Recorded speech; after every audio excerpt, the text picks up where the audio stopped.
වර්තමාන සමාජය කියලා කියන්නේ කාර්යබහුලත්වයෙන් පිරුණු තැනක්. ඒත් වගේම අපේ ජීවිත ඒකාකාරී බවින් පිරීලයි තියෙන්නේ. උදේ නැගිට වෙලේ ඉඳන් රැට නිදාගන්නකම්ම හැමදාම කරන්නේ එකම වැඩ කොටසක්. උදේ පාන්දර වදින එලාම් එකේ ඔරලෝසුවට බොහෝ දෙනෙක් දැන් වෛර කරන්න පටන් අරන්. එලාම් හඬ ඇහෙනකොටම දවස පිළිබඳ ධනාත්මක සිතුවිලි ඇති වෙනව වෙනුවට දැනෙන්නේ අධික කම්මැලි ගතියක්. නමුත් මතක තියාගන්න උදෑසන කාලය කියලා කියන්නේ ඔබේ ජීවිතය සම්පූර්ණයෙන්ම වෙනස් කරන්න පුළුවන් එකක්. ඔබ උදෑසන කාලේ හැසිරෙන ආකාරයෙන් තමයි ඔබේ ජීවිතේ දියුණුව තීරණය වෙන්නේ. ඒ නිසාම කවදාවත් උදේ නැගිටපු ගමන් කරන්න හොඳ නැති දේවල් 7ක් ගැන අද අපි කතා කරනවා. බලන්න මේ දේවල් ඔබත් කරනවද කියලා. අංක 1. එලාම් එක ස්නූස් බොත්තම එපීම. අපි හැමෝම ආස කරන දෙයක් තමයි එලාම් එක වැදුනට පස්සේ තව ටික වෙලාවක් නිදා ගන්න එක. ඒත් ඔබ නිතරම මේ ස්නූස් බොත්තම ඔබන කෙනෙක් නම් කනගාටුවෙන් උනත් කියන්න වෙනවා මේ වෙනකොටත් ඔබ ජීවිතේ ගොඩක් දේවල් අහිමි වෙලා තියෙනවා කියලා. ඔබේ අරමුණ වෙත යන්න දැනටමත් ගොඩක් පරක්කු වෙලයි තියෙන්නේ. උදේට පරක්කොලා හැරුණ ගමන් අපි ලොකු පීඩනයකින් තමයි දවසට මුහුණ දෙන්නේ. මේ පීඩනයත් එක්ක අපි දවස පුරාම ගන්න ගොඩක් තීරණ වැරදි ඒව බවට පත් වෙන්න පුළුවන්.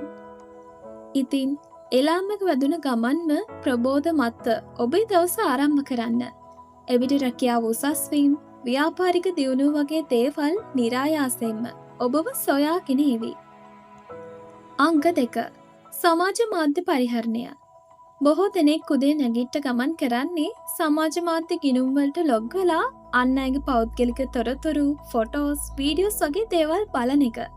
හැබැයි මේ වැඩෙන් වෙන්නේ අපිව මානසිකව ආතතියකට ලක් වෙන එක. Facebook කියලා කියන්නේ මිනිසුන් තමන් ගාව නැති තත්වයක් ලෝකෙට පෙන්වන්න උත්සාහ කරන තැනක්.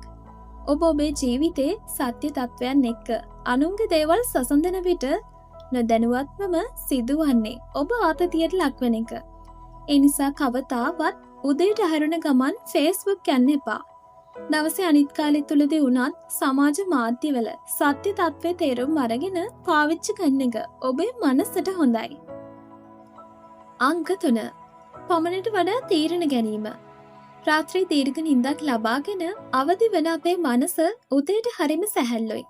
ඒත් අනවශ්‍ය විදිහට දවස සැලසුම් කරන්න ගිහිල්ලා අපි විසින්ම මේ සැහැල්ලුව නැති කරගන්නවා. දවස ගැන පුංචි තීරණයක් ගන්න එක හොඳයි. ඒත් එක දවසක් තුළ වැඩ ගොඩක් කරන්න තීරණය කරන එක නම් හොඳ දෙයක් නෙමෙයි. කවදාවත් වැඩ කල් දාන්න එපා. අද වැඩේ අදම ඉවර කරන්න. දැන් ඔබට කරන්න වැඩ ගොඩක් එකතු වෙලා තියෙනවා නම් සේරම වැඩ එකම දවස කරන්න තීරණය කරන්න එපා. ඒක මනසට ලොකු පීඩාවක් දෙන දෙයක්. එක දවසකට එක ඉලක්කයක් හෝ දෙකක් නිවැරදිව සම්පූර්ණයෙන් නිමා කරන්න. ඉතා කෙටි කාලයක් ඇතුළතදී ඔබේ ජීවිතයට ලොකු මානසික නිදහසක් ලැබේවි. අංක 4. හිස්බඩ කිරි හෝ කෝපි පානය කිරීම. සමහරුන්ට නම් උදේ නැගිට්ට ගමන් කෝපි කෝපයක් හෝ කිරි කෝපයක් බිව්වේ නැත්නම් ඇඟට කිසි ෆිට් එකක් නැහැ. නමුත් මේකෙන් අවාසි දෙකක් සිදුවෙනවා. පෑ 7ක් හෝ 8ක් නිදාගත්තට පස්සේ ජලය අඩුවීම නිසා අපේ ශරීරය හුඟක් වියලිභාවයට පත් වෙලා තියෙන්නේ. ඒ නිසා ඔබ උදෑසන අවදි වූ සැනින් හිස්බඩ බොන්න ඕනි කිරි හෝ කෝපි නෙමෙයි. හොඳ වතුර වීදුරුවක් දෙකක්. එතකොට විජලනය නිසා අඩපණ වෙලා තියෙන ශරීරයේ සියලුම ඉන්ද්‍රයන් හොඳින් ක්‍රියාකාරී වෙනවා.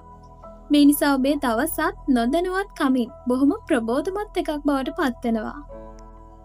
අංක 5. පිටි නොමැති උදේ කෑම වේලක් ගැනීම. අධික කාර්යබහුලත්වය නිසා මිනිසුන් අඩුවෙන් අවධානය යොමු කරන ආහාර වේලක් තමයි උදේ ආහාරය කියලා කියන්නේ. මේ නිසා බොහෝ දෙනෙක් ක්ෂණික ආහාර, පාන් පිටි වලින් හදපු, යීස් දාපු ආහාරයට ගන්නවා. මේ ක්ෂණික ආහාර ශරීරයට ඉතාම හිතකරයි.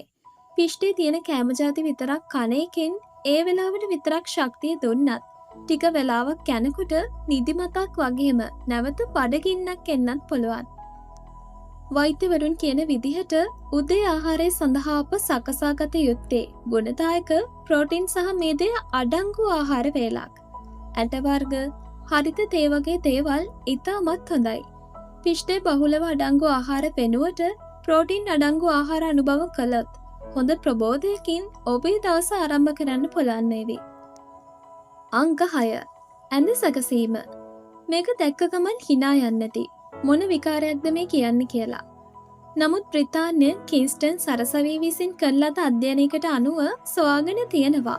Taman නිදාගත් ඇඳ හදන්නේ නැතුව ඉන්න එක අපේ සෞඛ්‍යයට ගොඩක් හිතකරයි කියලා. නිවස ඉන්නවා මයිටාවෝ කියලා විවිධ ලෙඩ රෝග බෝ කරන ඇසට නොපෙනෙන කුඩා සතුන් ජාතියක්. මොවුන්ට වර්ධනය වීම සඳහා තෙතමනේ සහිත සීතල පරිසරයක් තමයි අවශ්‍ය වෙන්නේ. උදේට අපි නිදාගත්තු ඇඳේ හොඳ උණුසුමක් තියෙනවා. අපි ඇඳ පිළිවෙලට හැදුවොත් මේ උණුසුම නැති වෙලා තෙතමනේ වර්ධනය වෙනවා. එතකොට ඇඳ මත මයිටාව බෝ වෙනවා. හැබැයි ඇඳ හදන්නේ නැතුව අවුල් වෙච්ච විදිහටම තිබ්බොත් ඇඳේ තියෙන රස්නේ නිසා මයිටාව ඇඳට එන්නේ නැහැ. ඉතින් ඔබත් හැමදාම නැගිටපු ගමන් ඇඳ හදන කෙනෙක් නම් ඔබට හැදෙන විවිධ ආසාත්මිකතාවලට හේතුව ඒක වෙන්නත් පුළුවන්. අංක 7 රූපවාහිනිය නැරඹීම. උදේ නැගිට ගමන් රූපවාහිනිය නැරඹීම කියන්නේ ඔබ නොකළ යුතුම දෙයක්. සමාජ මාධ්‍ය වගේම රූපවාහිනී මාධ්‍ය තුලත් උදෑසනට විකාශනය වන්නේ මනසට ඍණාත්මක හැඟීම් එකතු කරන වැඩසටහන් තමයි. විශේෂයෙන්ම පත්තර කියවන වැඩසටහන් බලන්න එපා. ඔවුන් නිතරම කියවීම සඳහා තෝරාගන්නේ අපේ මනසේ හැඟීම් වලට වැඩියෙන්ම බලපෑම් කරන්න පුළුවන් ප්‍රවෘත්ති.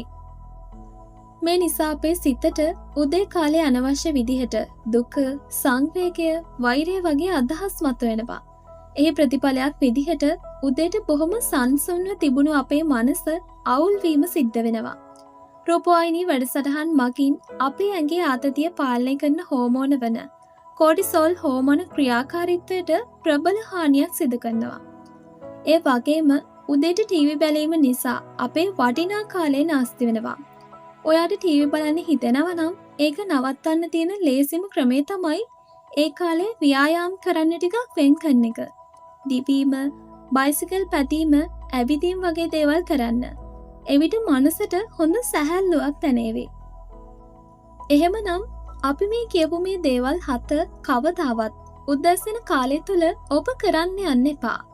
ඔබ මේ දේවල් වලින් වැළකීලා හිටියොත් දවස බොහොම ප්‍රබෝධයෙන් ගත කරන්න ඔබට අවස්ථාව ලැබෙනවා වගේම ඔබේ ජීවිතයේ දියුණුවත් ඔබ බලන් ඉති ඔබ කරා ළඟා වේවි.